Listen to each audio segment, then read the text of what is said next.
ఇప్పుడు అప్పుడప్పుడు అక్కడక్కడ అన్నదానాలు చేస్తూ ఉన్నారు. అక్కడ తింటున్న వారు మాత్రం వెళ్ళి అంత రిచ్‌గా ఉన్నవాళ్ళే. ఈ అన్నదానాలు చేసేవాళ్ళు ఒకటి ఆలోచించాలి. మీకు అన్నదానం అనేది ఎందుకు చేస్తారు? ఆకలితో అలమటిస్తూ పస్తులుండే వాళ్ళ కోసం అన్నదానం.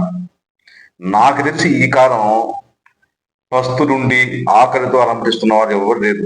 ప్రతి ఒక్కరు ఏదో ఒక పని చేసుకొని కష్టపడి బతుకుతున్నారు. కడుపు నిండా తింటూనే ఉన్నారు. సరేనా? మీకు ఆలోచించాల్సింది ఏం తెలుసా? ఆకలితో ఉన్నవారికి కదా, మనుషులను పక్కన పెట్టండి. ఆకలితో ఉన్నది కుక్కలు.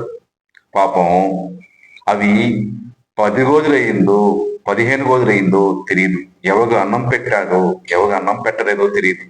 హ్మ్. దా దాని బాధలు, దాని ఇబ్బందులు అవి మనం చెప్పుకోను కూడా చెప్పుకోలేము. అటువంటి వీధి కుక్కలున్నాయి. వాటికి పెట్టండి. ఖచ్చితంగా 100కి 1000% మీకు పుణ్యం వస్తుంది. అంతేగాని అందరికీ అన్నీ ఉన్న వాళ్ళకి మళ్ళీ కడుపు నింపితే పుణ్యమే వస్తుంది. ఆలోచించండి ఒకసారి మైండ్ పెట్టి.